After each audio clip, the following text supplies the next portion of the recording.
పోయినాగా. Okay. పోయినా కానీ తిట్టినా లంచ్ టైంలో మందు పెట్టుకుంటావు జనం.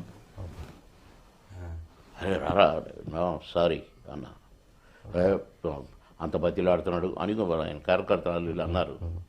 సో సారీ, నేను అట్లా నాకెప్పుడు జనంలో దాగుడు అయ్యి నాకు ఇష్టం ఉండదు. మీరు ఎప్పుడు తప్పుడు పని ఏ నాడు క్వశ్చనే లేదు. షూటింగ్లో ఉండగా కూడా అస్సలు వాళ్ళన్నే నేర్పింది, ఎవరో కాదు. మీద కూర్చునేవాడు నాకు. ఓకే ఓకే ఓకే మీద కూర్చొని నోట్లపోతే తాగు అని. ఓకే ఓకే అలవాటు చేసింది బాలయ్యబాబు. వాళ్ళన్న ఓకే ఓకే ఓకే అంటే ప్రేమ, ఆయన అలవాటు చేస్తే మనం అలవాటు చేసుకుంటాం కానీ ప్రేమతో. చిరన్న కూడా ఎప్పుడు బర్త్డే ఉన్న పాపం నన్ను బాగా, అంటే నేనే తాగినట్టుగా యాక్షన్ చేసి అవతల పడేది. ఒకసారి దొరికించుకున్నాను, పట్టుకున్నాడు. ఓకే. అరే బాబు మనకి ఎదుగుతుంది ఆపించున్నాడే చిరన్ననే ఇప్పుడు.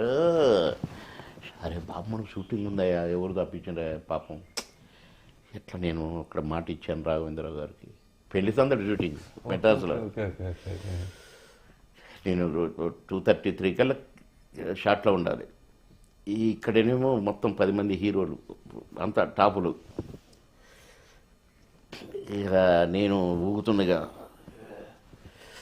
ఎప్పుడు దాపించారు అంటున్నాడు. కూర్చొని పెట్టండి పాపం అంటున్నాడు. చూసిన చిన్నగా ఇటు అనుకుంటా అక్కడికి పోయినాయి. చిరణ్ నా షూటింగ్కి వెళ్తున్నా బాయ్ అన్న. పట్టుకోండి బాబు మన పట్టుకోండి. ఇంకెక్కడ కూడా ఉరుకు. మీ జీవితంలో